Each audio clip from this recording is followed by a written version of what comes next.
Dresses hanging in the wind tonight, silent witnesses to stories untold. Sisters, mothers, daughters out of sight, their voices echo, brave and bold.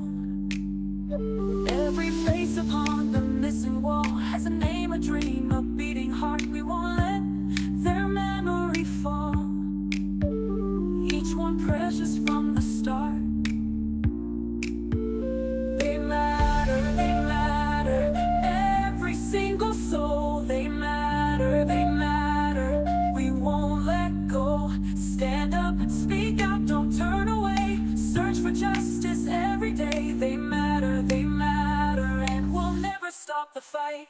They matter, every single soul. They matter, we won't let go. Stand up, speak out, don't turn away. Search for justice every day. They matter, and we'll never stop the fight. Indigenous people, strong and free, women, men, and children too. Your lives have meaning, you belong. We hear your voices call. All lives matter in this sacred space.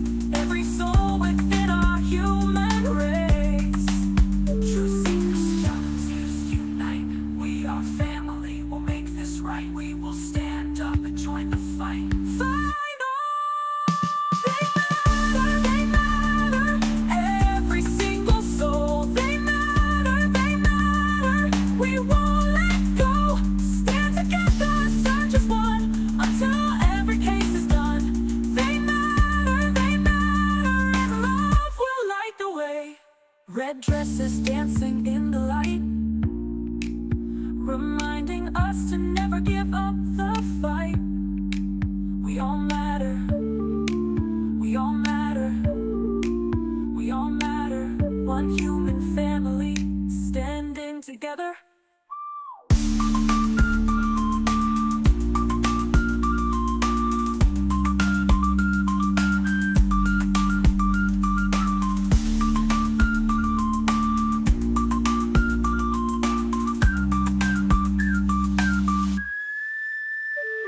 Red dresses dancing in the light, reminding us to never give up the fight. We all matter, we all matter, we all matter. One human family, standing together.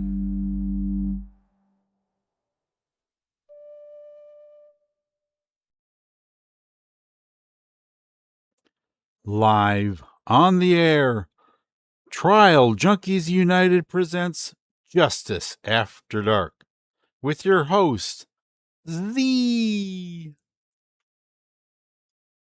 Hello, everybody, and welcome. I missed you all. I hope you guys had a very safe New Year's Eve. Okay? No craziness. We put out a song about that. Wanted everybody to be safe. Doc's been playing with the lights, so I'm orange. My pink is orange. He's been having fun with the lights. I What think can I need say? to lighten it just a little bit.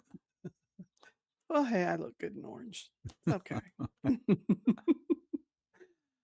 But welcome to Trial Junkies United Justice After Dark. It's Thursday, you guys, so yeah, that means we're dedicating this episode to missing, murdered, and Indigenous persons. So greetings to all of our truth seekers, our trial junkies, our justice warriors. I'm Z, your storyteller in the wilderness of injustice, and my ride or die Doc is riding shotgun as we navigate the darkness where the predators hunt and the system fails. Are you ready to ride tonight, Doc? I'm all ready.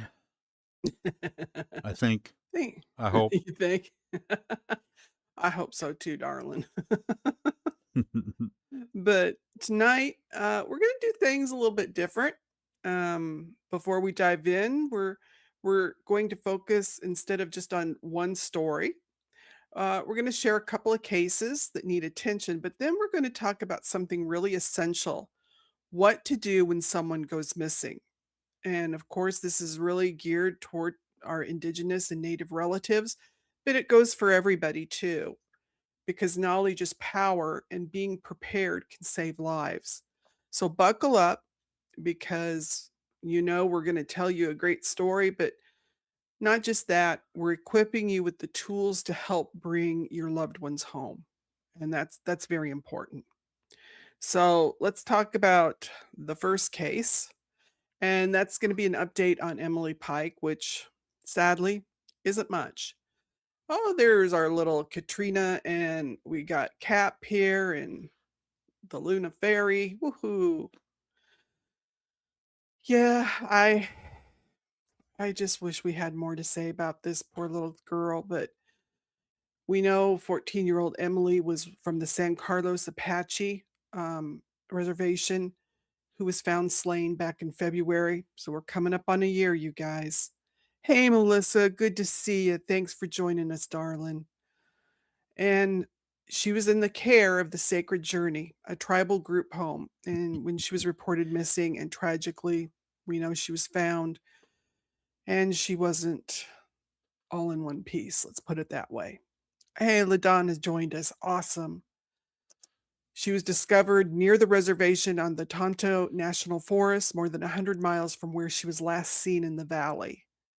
And her aunt and her uncle have been fighting fearlessly, trying to get justice for her and try to find out why this happened.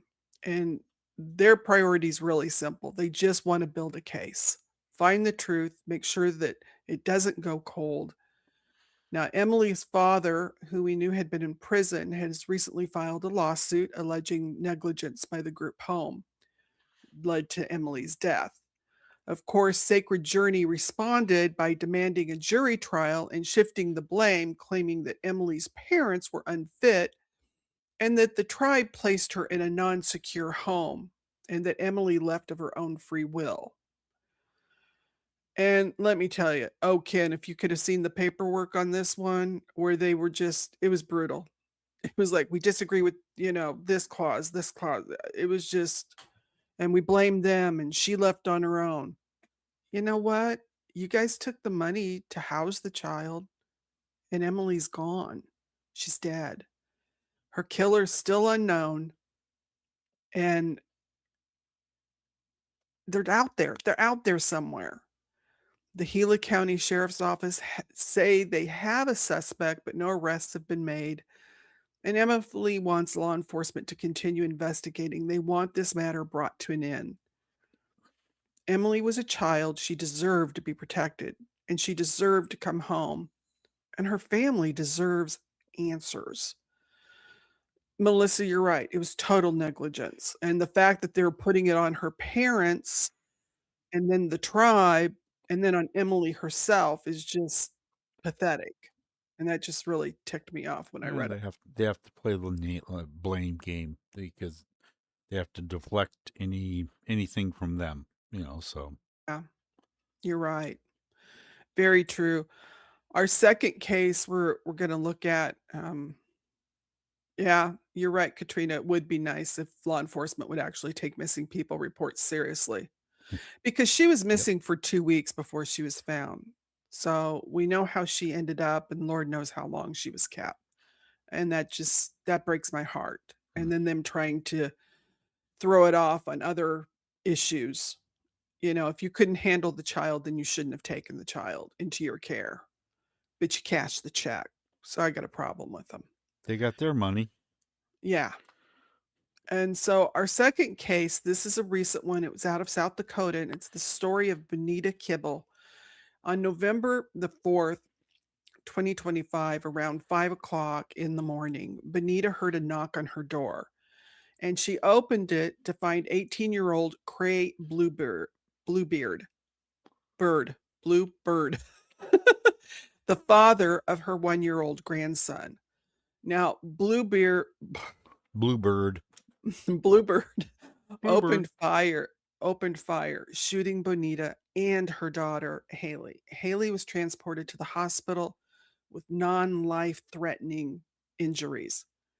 Bonita didn't make it. She died at the scene from her wounds. And the initial autopsy, it showed that it was excessive blood loss caused by a gunshot wound to the pelvic region. The police determined that the gun used actually had been stolen from a truck. And after the shooting, Bluebird fled the scene and was later found in a nearby building. He was arrested without incident. Bonita hailed from the Crow Creek tribe.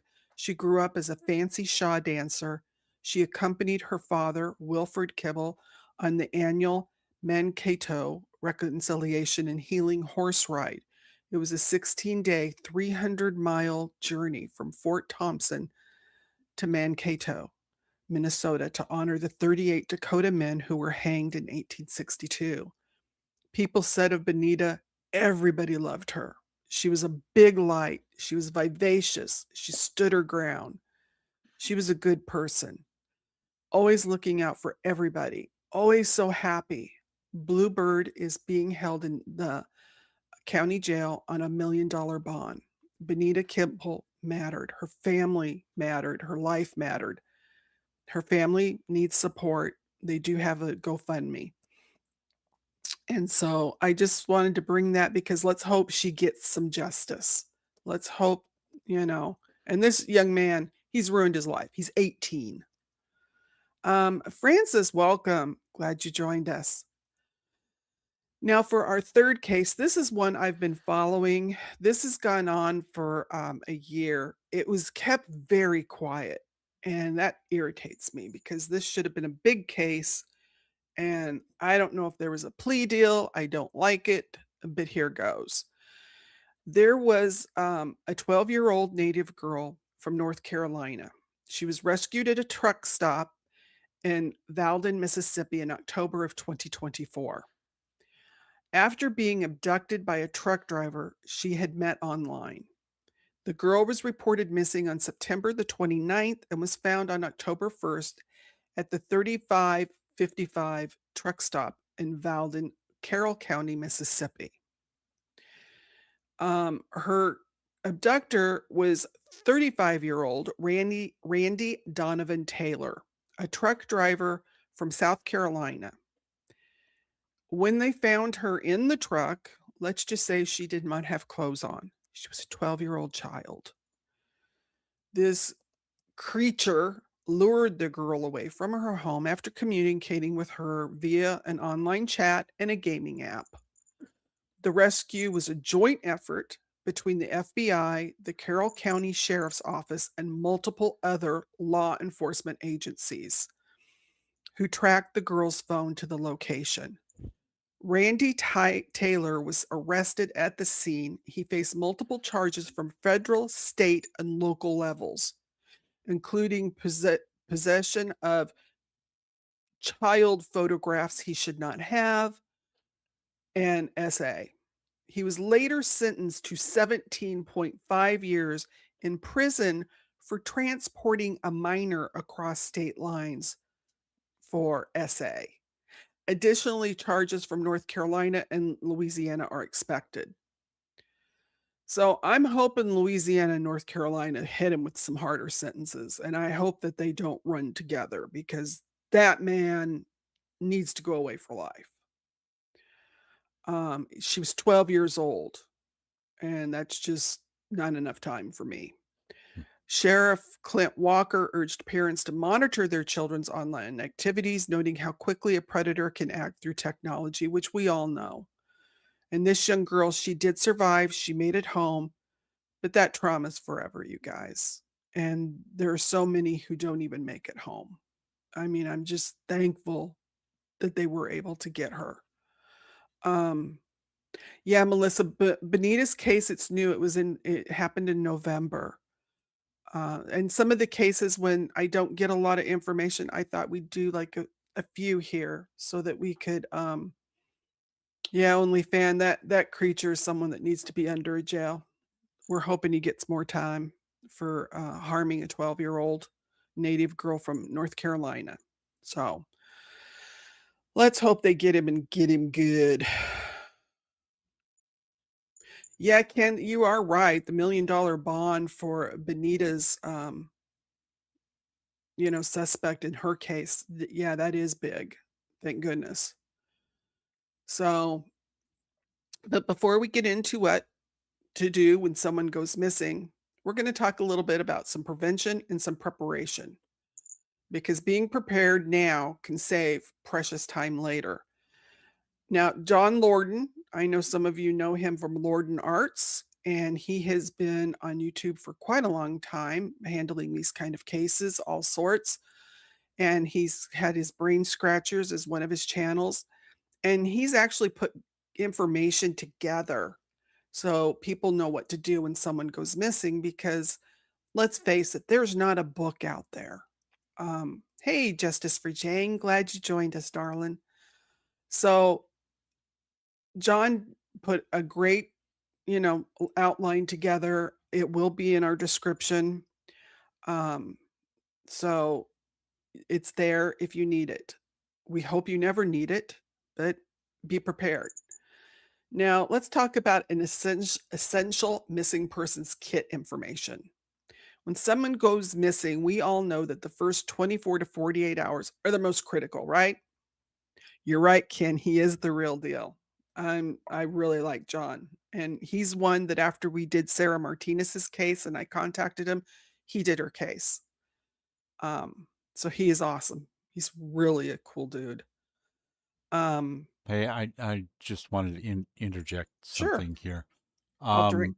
Um, to let everybody in the chat know that in the description we changed the links to different things like our the donations and the resources, and this would be one example of the resources. If you click there, there's a link to Linktree, and if you click on that, it'll take you to a Linktree page, and everything will be there.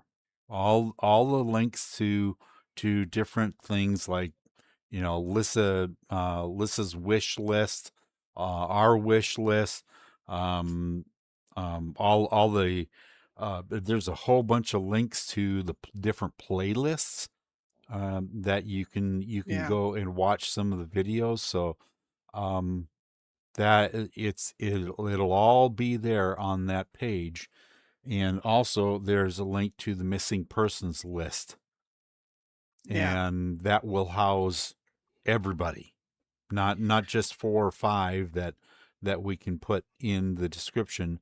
It'll house everybody going forward. So Yeah. He put in a few of our shows, but not all of them. yeah. But going forward, they will all start being there. So, Cap, I know you kept talking to me about Linktree. I didn't get it. Doc did. He did his mojo, and so now we have a Linktree in the description. Well, it wasn't something that I knew off the bat. There was a learning curve. So Hey, therapist, thanks for joining us, sweetheart. So, okay, let's talk about the information to prepare in advance. Because we save precious time and it significantly can actually help law enforcement. So, first of all, identification. Make sure you have the full legal name, including any aliases someone might go by, nicknames, if they shorten their name, any of that stuff. Their social security number, their date of birth, their age, height, weight, and build. Anything that you have on them. Because, their eye color, their hair color, and that includes if they've dyed their hair recently. Okay. Their race or authenticity, in said that wrong, but okay. And I like, especially with our native and indigenous relatives, tribe affiliation. Because sometimes when someone goes missing, let's say they go to a big city, they might seek out other people that are of their tribe affiliation. Now, if someone says, well, what if they have more than one? Okay, list them all. We're trying to locate someone. As much information as you have, that's what we want. Gender identity. Okay. This is important. I know some in society right now are really upset over the two spirit or transgender people. And at this point, if someone's missing, Just the information is important. Personal feelings aside, they need to know because it can help them in locating someone. So let's not get all our panties in a bunch over it. If someone identifies because they're two spirit or transgender, it's best to let someone know because if you have a son that's now identifying as a female, it doesn't help if they're looking for a boy. Okay? Let's just be honest. Hey, Julie's guitar. So, those are some of the essentials. Also, documentation, recent photographs, and multiple angles, whole body, close up of the face, and make sure put a folder on your phone. So when the family gets together, and take pictures of everybody. I mean, this isn't just our children because sometimes adults go missing. Make sure you have good photos of everybody. Fingerprints if available. Many police departments offer fingerprinting services. Hey, worst case scenario, put together your own kit and do it at home. Okay? A DNA sample, hairbrush, toothbrush, those things. Video footage showing mannerisms. Maybe you have a video of your loved one on your phone that you took at, a holiday or at a party or something. Let them see it so that they can see how does this person move? How do they, walk? These kind of things can help. Create a folder, like I told you in your phone. You want the recent pictures of every family member. Update the photos at least 6 months or once a year, especially if someone has a significant change, like their hair. Maybe they really get a different haircut they haven't had before, or they get a new color. Get a photo. What if they start wearing glasses? Make sure you have a photo of their glasses, okay? Because that it can change what a person looks like. Also, distinguishing features. Do they have scars, birthmarks, a mole? What are the specific locations? Tattoos. Get a description, a picture, and locations. I have seen so many on NAMUS that they just say a tattoo and they don't give you details. These are important, sadly, in case of identification is needed. And sometimes that's the only way they can identify. So, you know, we don't want it to get to that, but yeah. Um, yeah, Ken, you're right. If there's a new one and they put it on Facebook, get it. But if your brother or cousin says, "Hey, I got a new tattoo," say, "Hey, let me see it." Snap a photo. Piercings, that's also important. Dental work, fillings, crowns, bridges, dentures, braces. That's important information. Get the dentist's name, the office phone number. If you have to, put a manual together at home. Some of us like to be organized. There's nothing wrong with that. And this is crucial for dental record comparisons. Any physical disabilities or conditions. Do they walk with a limp? Do they have to have a cane? Um, do they have epilepsy? Are they diabetic? These kind of things. Unique and physical characteristics, like we already talked about the tattoos and the scars. Um, and also just you want a good physical description of them because it's really important information. Get their current medications if they have a medical condition. And that includes physical and mental health. Get their if they have allergies, take it. Whatever information you have on your loved ones. If you know their doctor's name, put it in your stuff. The pharmacy, name and location. If they have any medical device information, do they have a hearing aid? Something that pacemaker, an insulin pump. Get that information. Keep it updated. Personal details.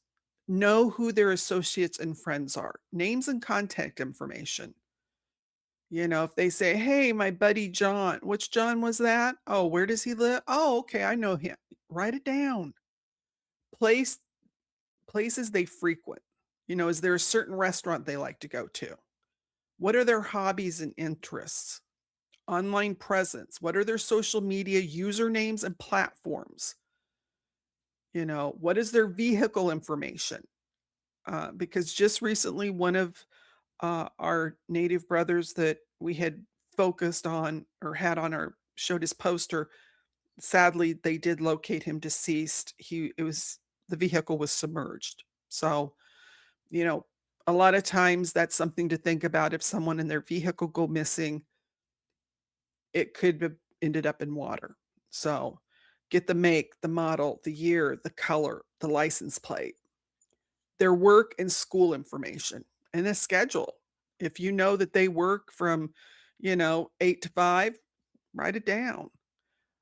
The day of the disappearance, if you know their clothing description, the last known location where they were last seen, who they are with, where they were going, because that can be helpful.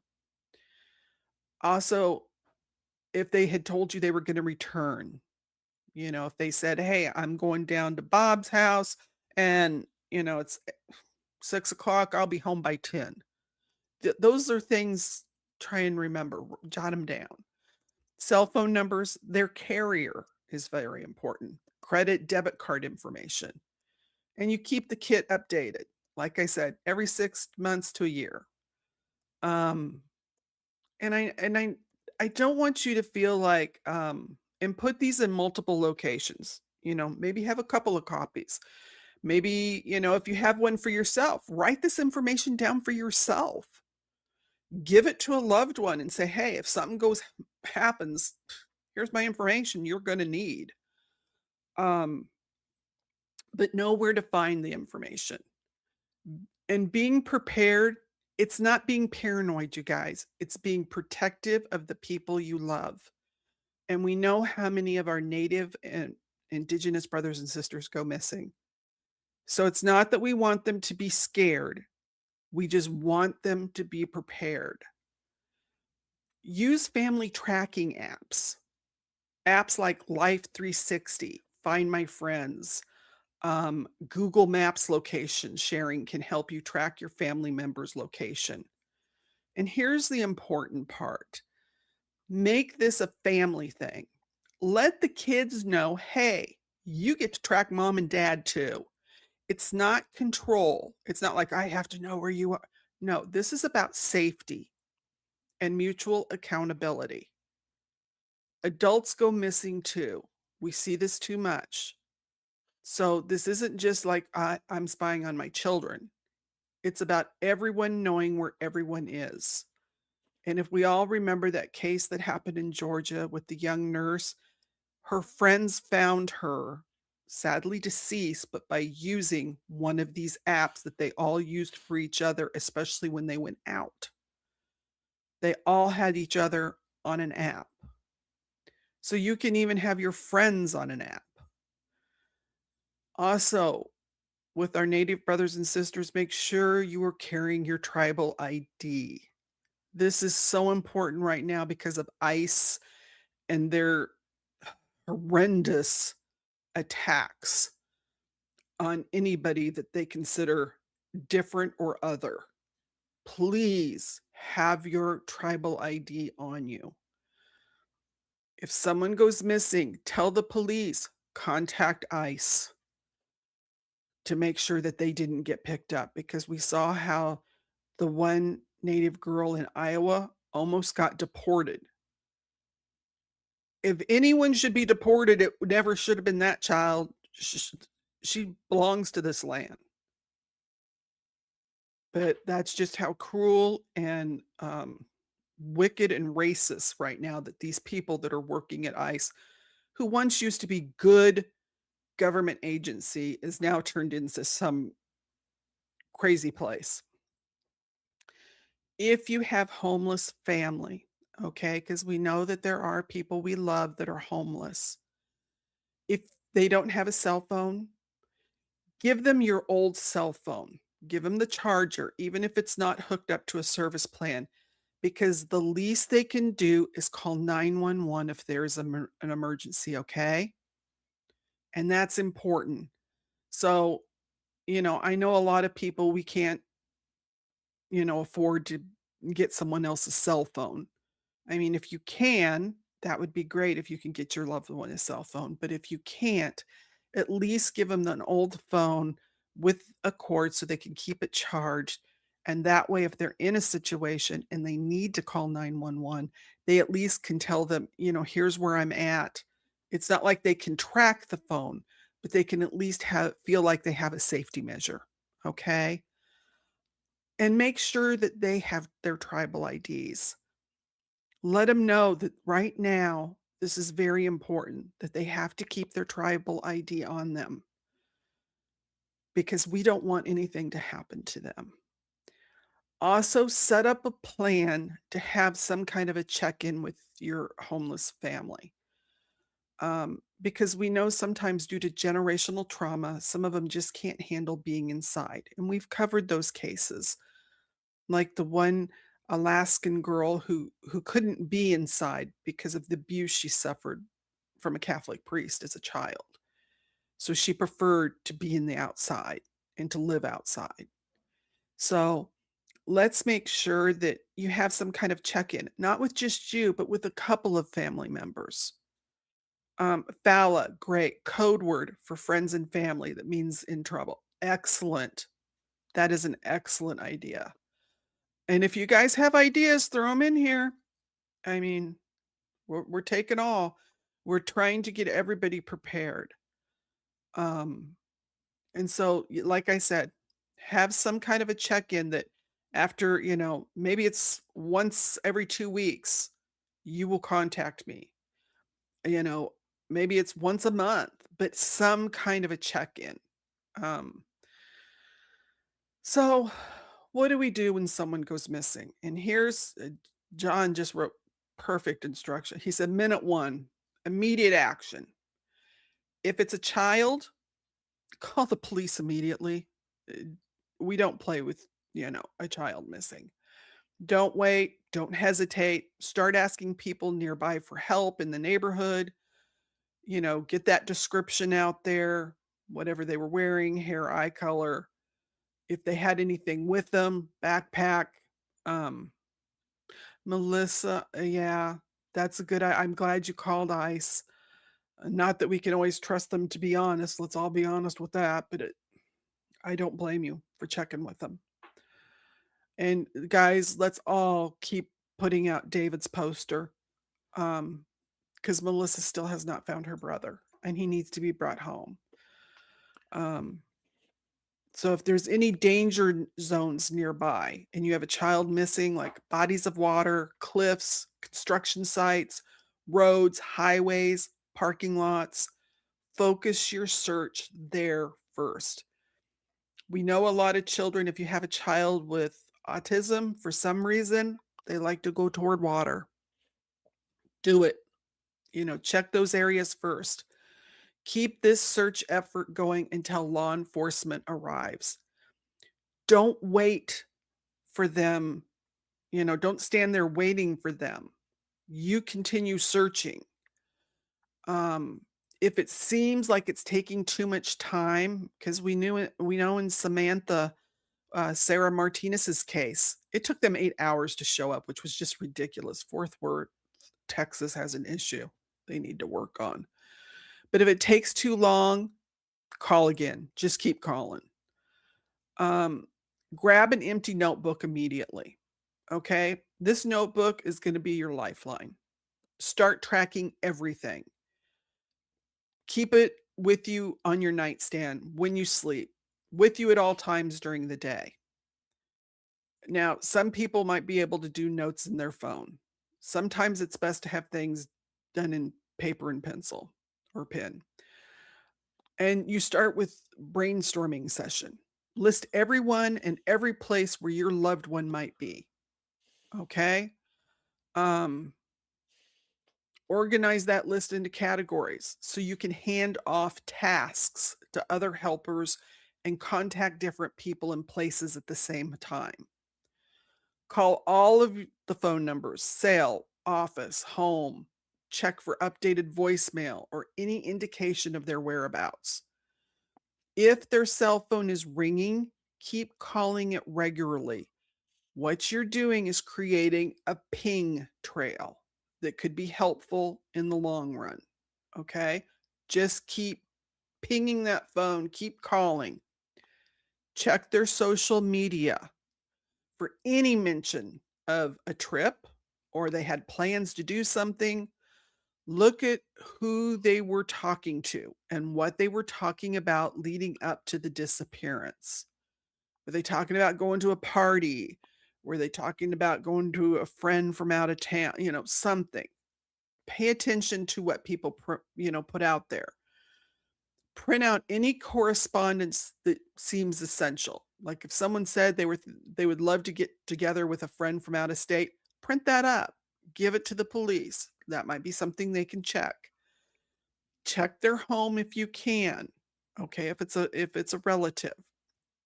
If you don't live in the area, ask a neighbor or a friend to go.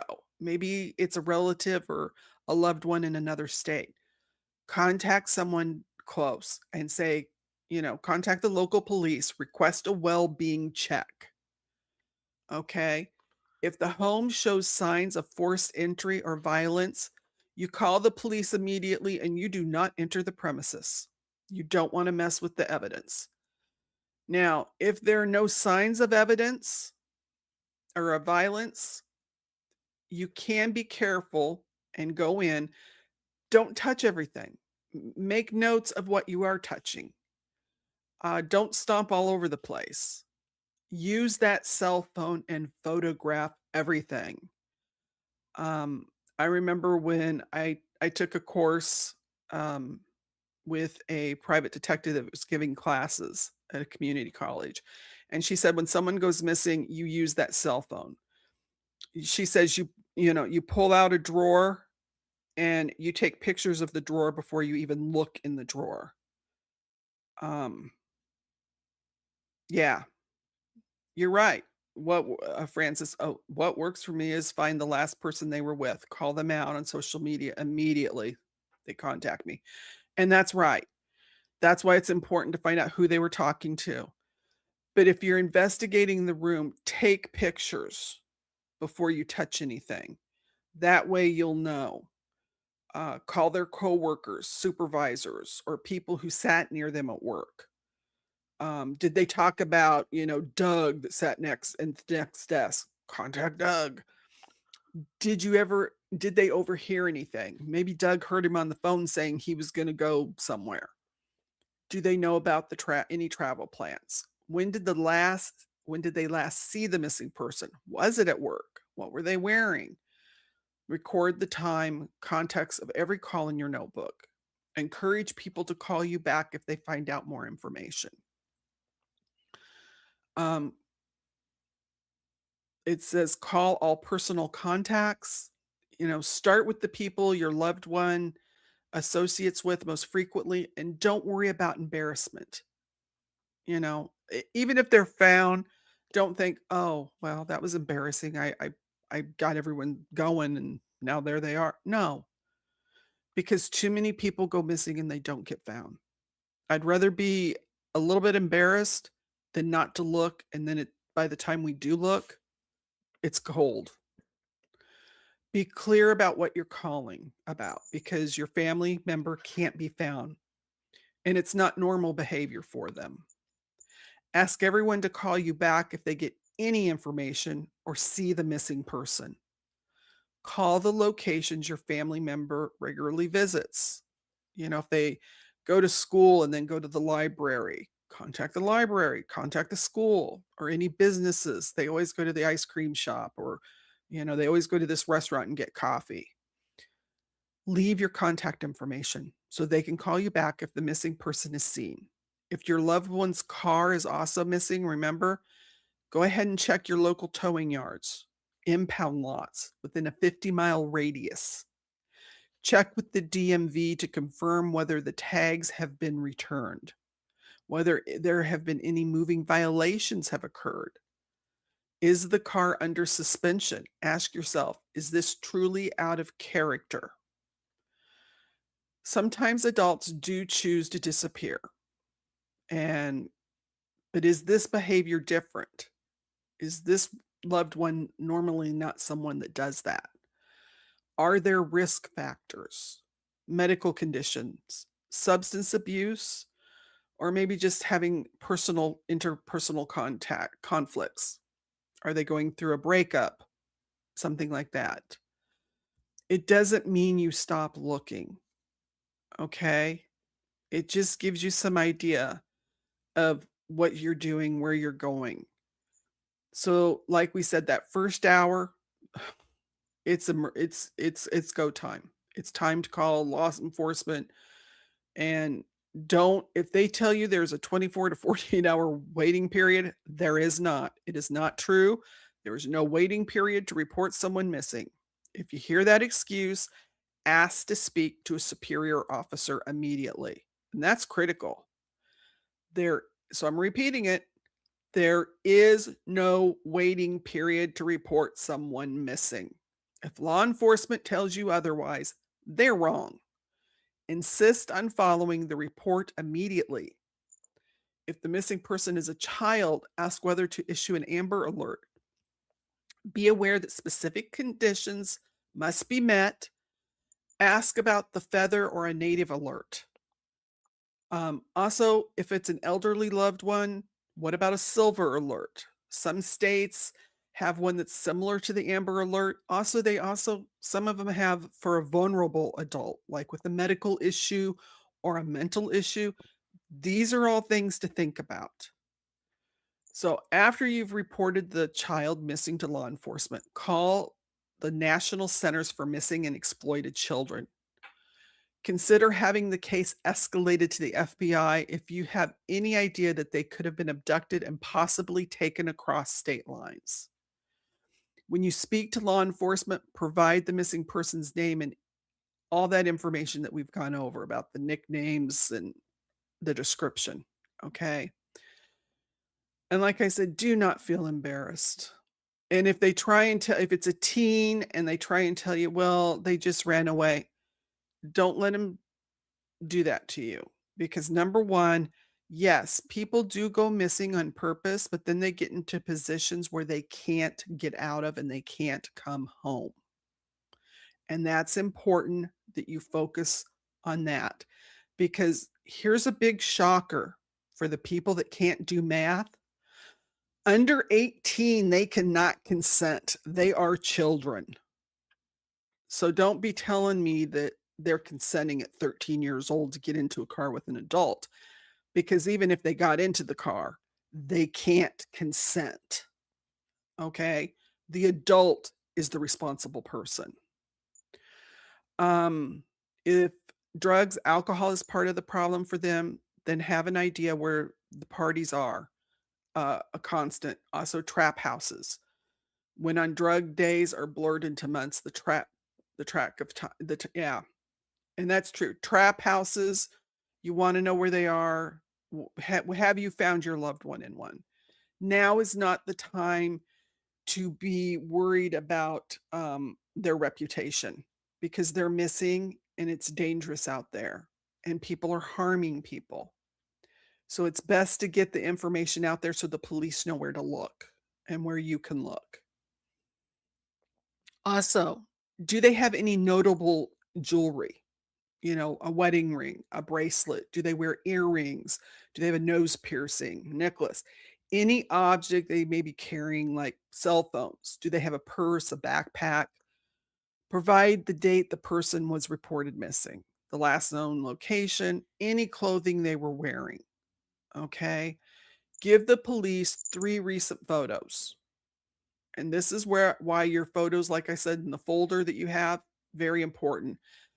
Also make copies of anything you give the police, because more than likely you're not getting your photos back. So that's why on the phone's the best. Communicate with the police in a traceable way.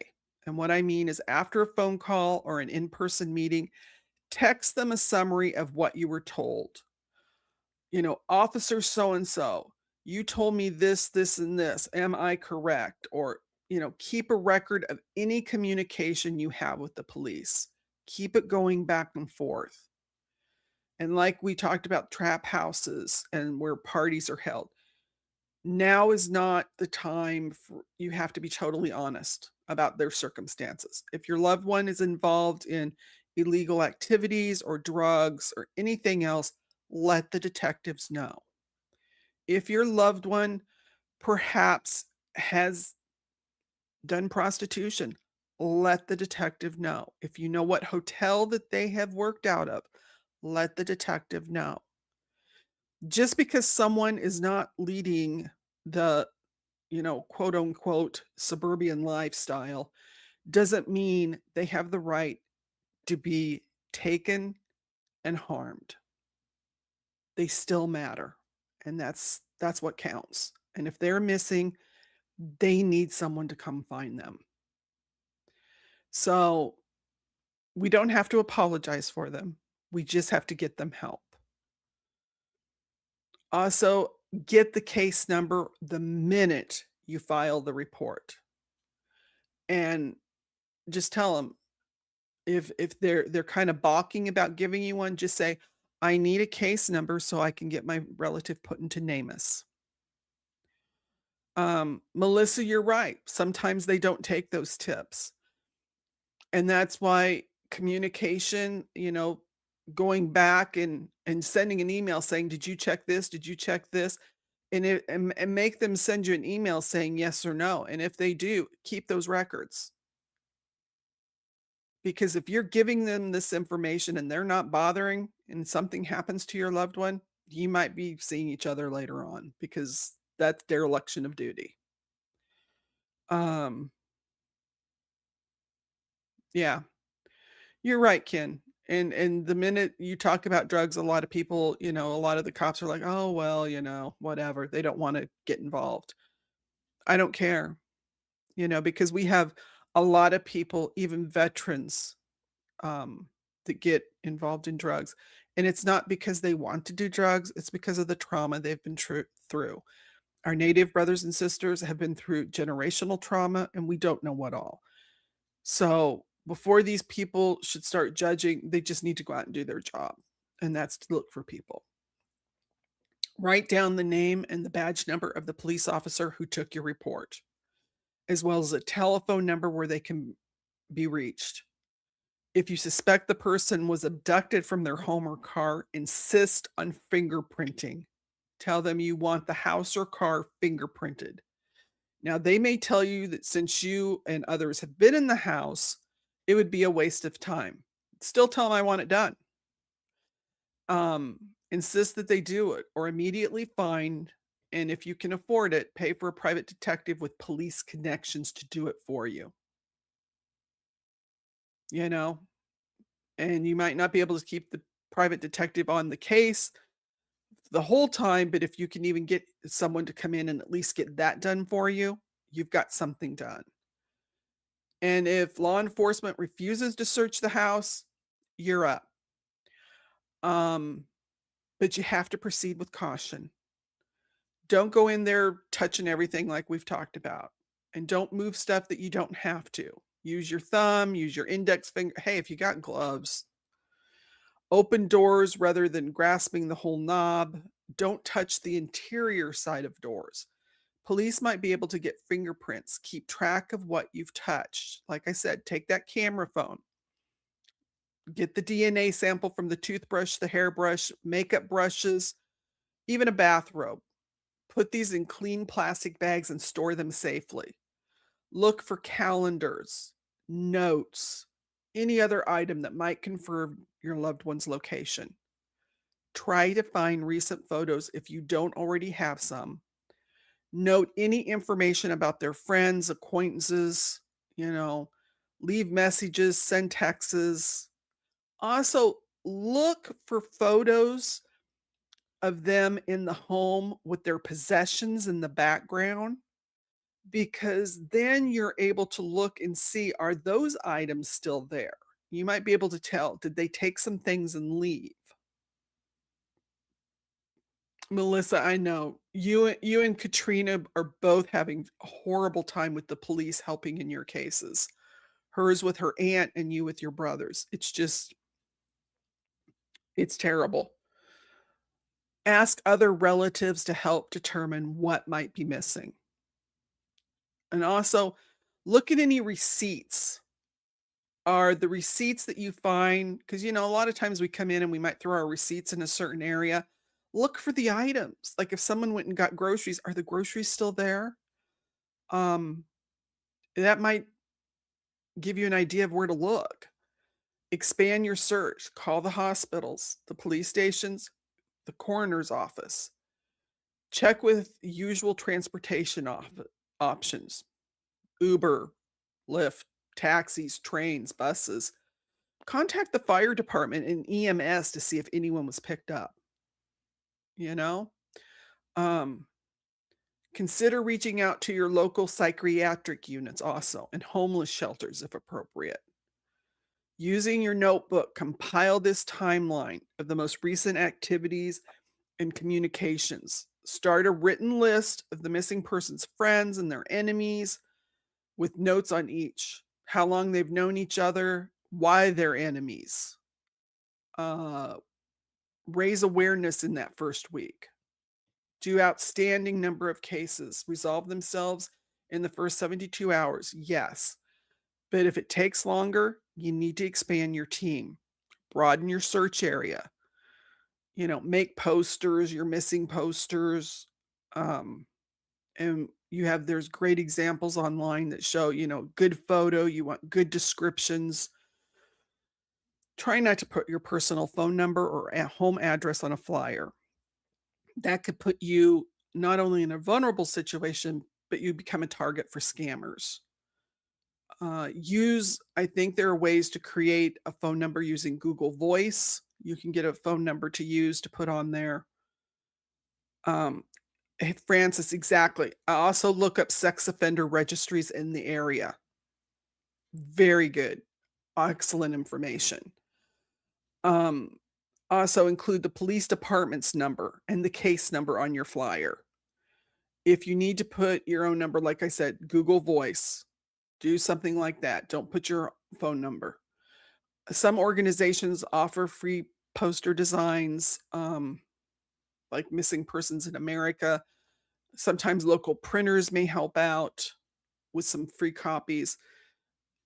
Also check with your local advocates. We have a lot of the MMIP, MMEIR advocates out there. Check with them, and they might be able to help you in this area. And then put them everywhere that you get permission: gas stations, grocery stores, post office, banks, drugstores, libraries, churches, hospitals, homeless shelters, parks, hiking trails. Email the flyer to everyone in your email address book. Ask friends and families to post the email. There are Facebook groups for missing persons in different areas, a lot of the indigenous groups as well. So put them in there. Build your team. But you have to be the point person. You get someone, or someone that can handle being the point person. Maybe you just can't handle it mentally, but someone that is really good with organization. Make them your point person. And this is the person that's going to primarily contact everybody. And will also be the person that you maybe have the police contact. Oh, okay, France. The app I use is Free Flyer Maker. Make Free copies at public Flyer, libraries. okay. Okay, All right. excellent. Yeah. Write that down so we can put it in the description. Okay, excellent, Doc. Make sure your point person is very detail oriented. You don't want the relative that's just a gossip saying, "Oh, I'll do it." No, you want someone that's detail oriented and that can do this, and that they're able to listen when facing strong emotions and can handle things. They need to be comfortable being that squeaky wheel that keeps making the calls, prompting action, asking for updates. And you might need additional team members, someone to handle the press releases, someone to support your fund if you need fundraising for searches and social media campaigns, a street team to distribute flyers. Use your notebook to brainstorm the maximum team you can assemble based on the tasks you need. Then consider who can fill these roles. If you need more resources, contact your community, your tribe, churches, other community groups that could be helpful. You know, a month in, make sure that you're putting this person on NAMUS. Create a profile for the missing person.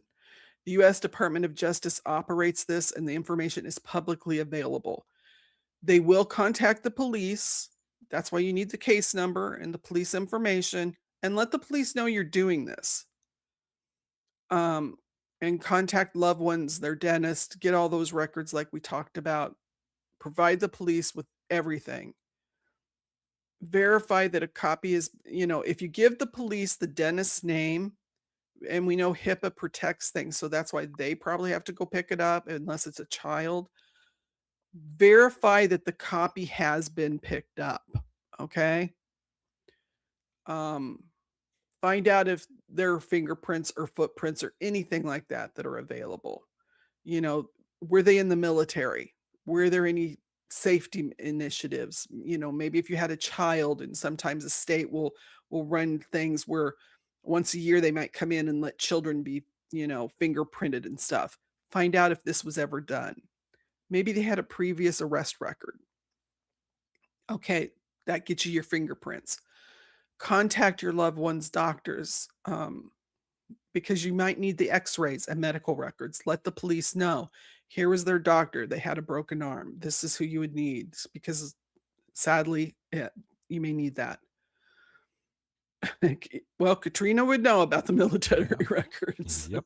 And the broken bones and x-rays. Provide the police with all this information.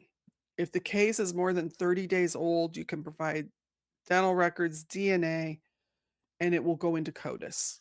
And that's the database that the police keep. It's cross-referenced with remains that are found, sadly. Create a Facebook page. Create a dedicated Facebook page for the case. And this provides a single targeted place to post updates, articles, search results, and general updates. Maybe you can, we searched this area, we did not find anything. And that way, if someone else was going to go look, they know, well, from First Street to Fifth, they searched from, Orchard to Apple Street. So that area has been thoroughly searched. So we'll go over here and look, get the information out there. And it's a great way to get more attention for your case. Use the content created there. Repost on other social media platforms. Use your Instagram. Use your Twitter if you have it. I'm not calling it X. Blue Sky, Facebook, whatever you got. Keep the story in the news. Create an action plan to keep that in the news. Vigils, volunteer services can help as you steadily increase the reward. Some people put limits on larger rewards to encourage tips to be called in immediately. Get the word out to local press, radio, newspapers, TV. Call them and ask to speak to the head of the news department. For newspapers, ask for the editor. Call stations outside your immediate area because they may have traveled. Email the flyer to everyone. Contact blogs and YouTubers. Take care of yourself. You're going to be pulled in multiple directions. I know Katrina and also Melissa have gone through this personally. They have children, they have families, they have jobs. So you're pulled in a lot of directions. So part of you is going to want to shut down. You're going to just like, I can't take it anymore. At times you're going to be frustrated because it seems like you can't do enough. Another part will feel like the police don't care. And a lot of times they don't, let's be honest. Seek help from friends and professionals when you need it. You have to remember to take care of yourself too. Marriages, friendships, faith, trust it's all going to be tested at these times.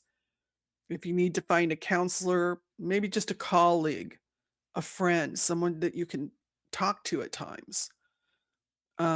Simple things can trigger emotions. A song, a comment that gets made, a picture that you see. And at times your anger is going to flare up. Your job performance or schoolwork, it could suffer. Let your boss and teachers know what's going on. Don't give up. Hope for the best. Prepare for the worst.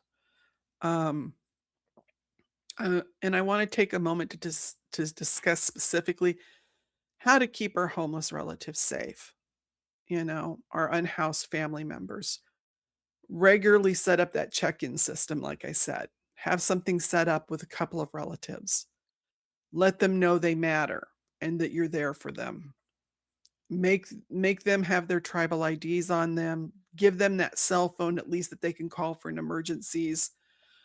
Um, you know, make sure that they have warm socks in this weather and anything that you can help them with. Sometimes it is frustrating, but we want to be able to let them know that they still matter. We still love them, even though that they're going through difficult times. That doesn't mean you have to get caught up in their mess, if you know, but just let them know, I am here. I will keep an eye out. If something happens, I'm here. Keep current photos when you do see them. Take a picture. Document any new tattoos or scars they may have. And just because if a homeless loved one goes missing, there is no waiting period for them either. File that report. It doesn't matter whether they have an addiction or don't live that model life. They have a pattern. And a lot of the homeless have a pattern with each other. They have friends. Contact those homeless people.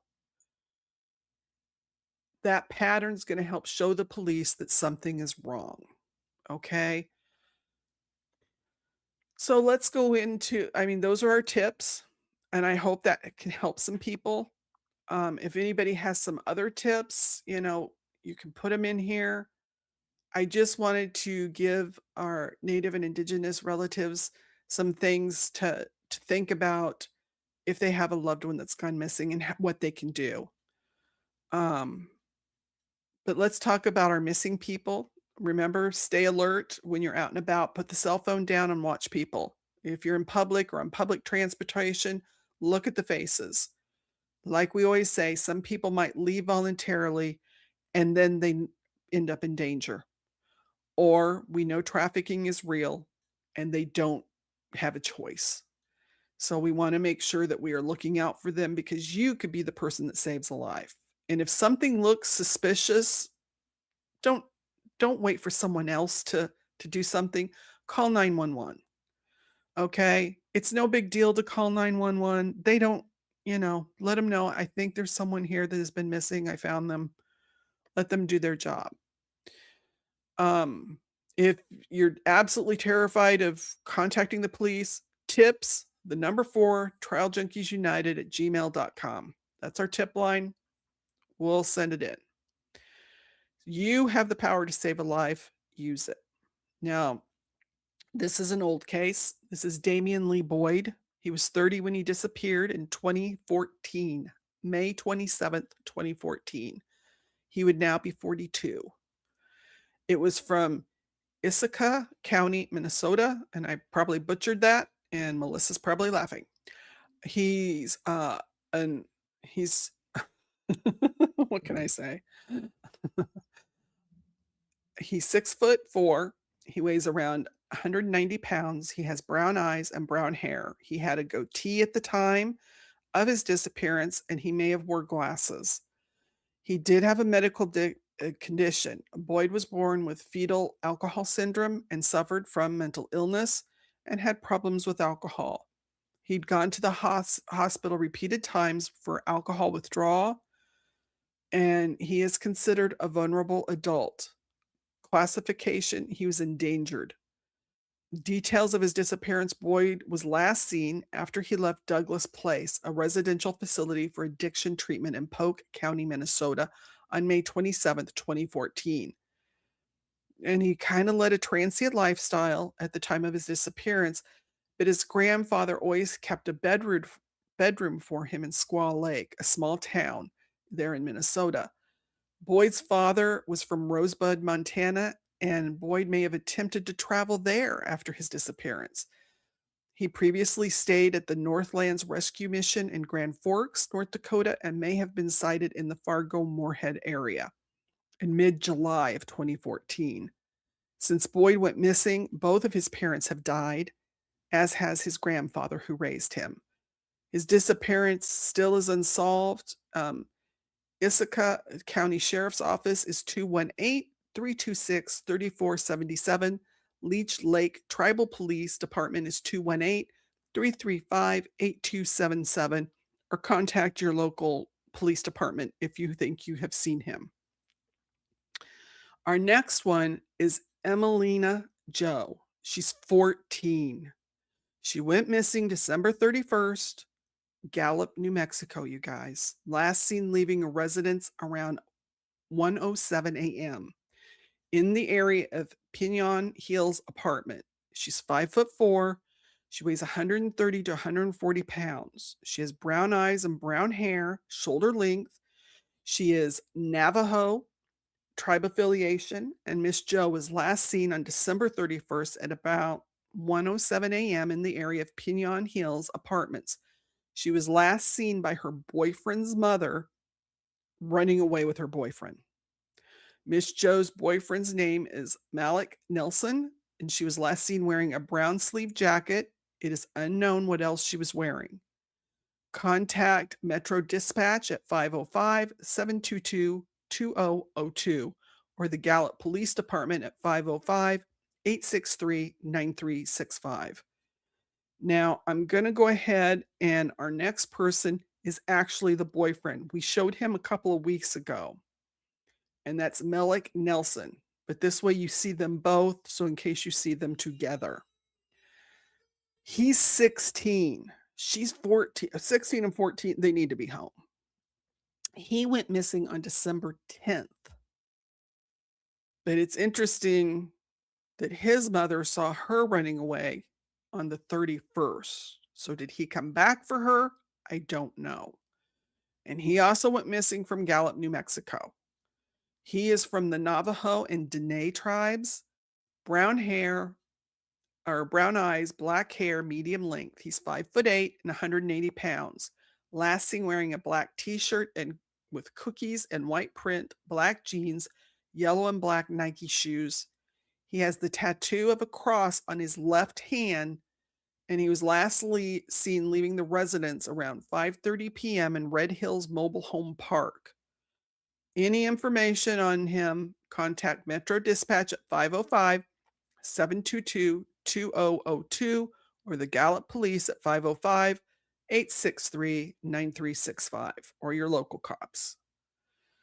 Our next one is also an older case. This is Letitia Candace Desiderio, I think.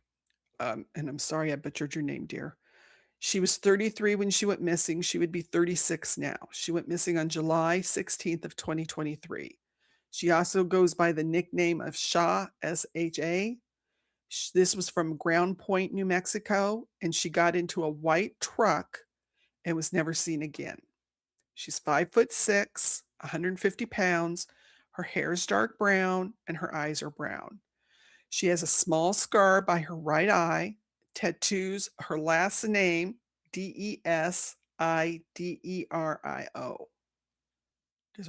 don't know. I'm not going to butcher it anymore. On her left forearm, there is a rose, and on her right elbow, she has a cross. On the base of her pinky finger, she has hearts. Daryl Clinton and Aberlee Nicholas and Rhett on her right forearm. Okay, so those must be her children. And then on a yeah. I would think. On a summer day in 2023, a friend dropped her off at the parking lot at Bash's I'm taking a drink, people. Dene Market You at deserve Highway 57. Thank you. At Highway 57 and Indian Service Road 9. Witnesses saw Letitia climb into a white pickup truck, and no one has seen or heard from her since. In a parking lot, a truck with no license plate information, no make, no model, just a disappearance. And the silence has been too long, you guys. What happened after Letitia entered that white pickup? Who was driving the vehicle that took her away from the last place she was seen? And why has no one come forward with information that could help bring her home? Letitia deserves safety, protection, and a chance to return to the people who love her. And her family deserves the truth and long overdue answers. So if you know anything about what happened to Letitia, don't hesitate to get in touch with the Navajo Nation Police Department at Crown Point District, 505-786-2050. Our next person is Pauline Elise Geary. This is also an older case. She was 34 when she went missing back in 2019. She would be 40. That was December 1st of 2019 in Anchorage, Alaska. She was 5 foot, 120 pounds, black hair, brown eyes. The Anchorage Police Department at 907-786-8900. She does have a NAMUS number of M as in Michael, P as in Paul, 97961. Pauline Elise Geary, and she disappeared from Alaska in 2019. There were no headlines, no urgency, no answers. But her case matters to us because it reflects something far bigger than one woman's disappearance. It demonstrates a pattern, one we refuse to ignore. Indigenous women disappear at staggering rates, and far too often, the world barely looks up. And this is Roy Allen Satok. He went missing. He was 26 when he went missing. He would be 27 now. His nickname is Rude, R-U-D. This was September 22nd of 2024, so it's been a year. He went missing from McKinleyville, Humboldt County, California. He is with the Kiowa tribe. He's 5'5", weighs around 145 pounds. He had black curly hair and it was shoulder length. His eyes are brown. He had a mustache. He had black pants, black shoes, a black band shirt with maroon logo, black tactical backpack with him. He also had jewelry. He had hoop earrings, Native American headdress ring on his right hand, pinky. There was also another ring on his middle finger, but they didn't have a description.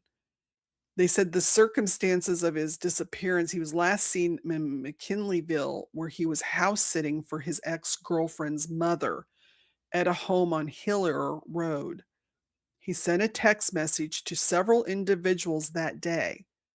His phone was last pinged north of Willow Creek off of Highway 96. Same night he disappeared. So our Archaea Police Department, the contact is Keith Atzler. He's a detective sergeant. His number is 707-822-2426.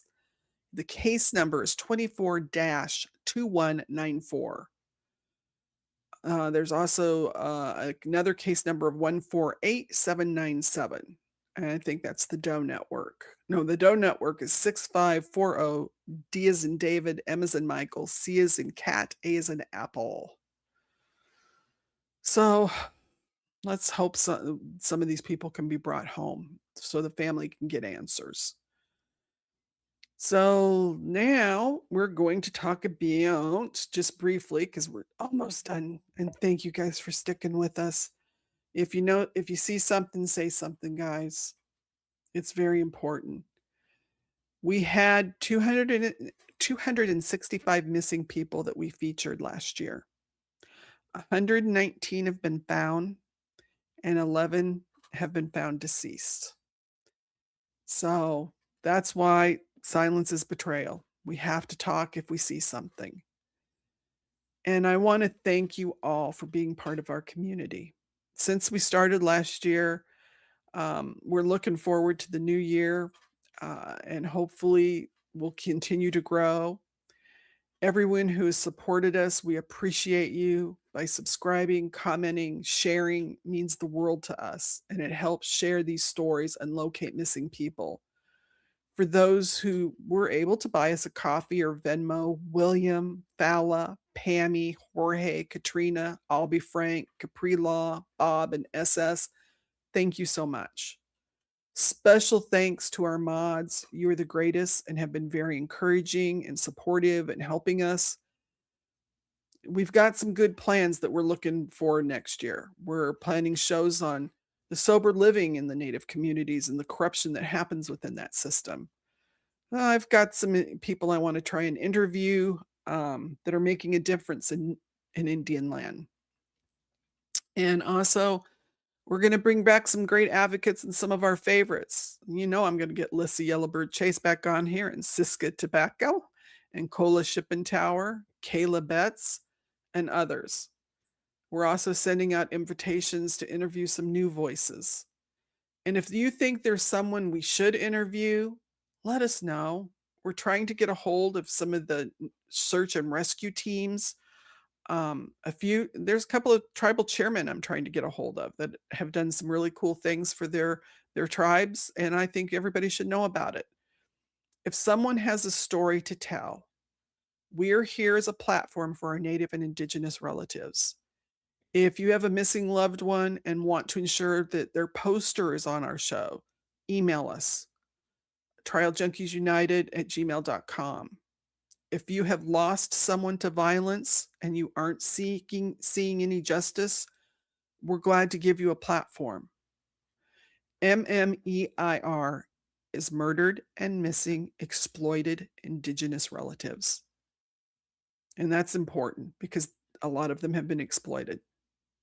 So we're going to work hard this next year to do all we can to bring them home and to get the word out. Remember, every killer depends on your silence. Please don't give it to him. If you know something, say something. Because it wasn't a mannequin. It never is. And remember, someone knows something out there. Tonight on Justice After Dark, we told stories that mattered. Stories that didn't get a lot of attention. Stories about our Indigenous and Native brothers and sisters who deserve to be remembered, to be searched for, and to be brought home. We gave you data to help find loved ones. Remember, silence is betrayal. And the information about tonight's cases, if you know something, contact the appropriate agencies or contact us at trips for trialjunkiesunited@gmail.com. If you have a case you want us to do, trialjunkiesunited@gmail.com. I didn't make it difficult. Every Thursday on Justice After Dark, we're dedicated to missing and murdered Indigenous persons. Join us Sundays for the cold cases, legal stories that we think need to be told, trial updates, or just other things that we think are important. We thank you for taking the time to be with us. If you appreciate what we do, share, click that like button, make a comment. It's so important. It keeps the algorithms and all that mojo going.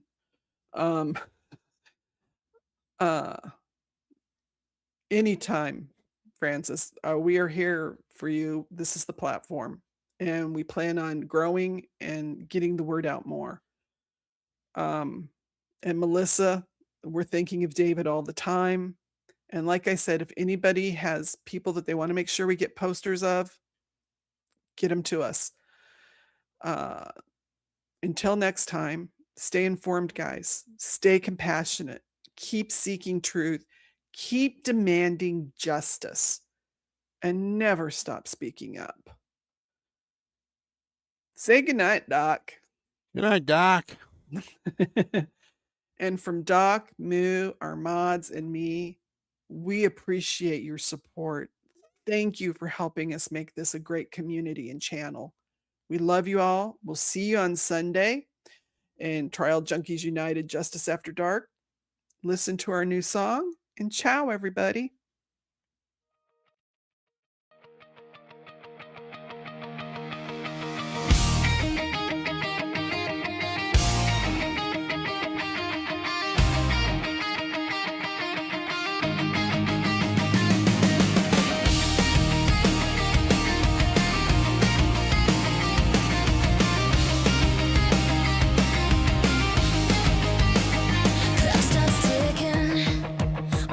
disappear.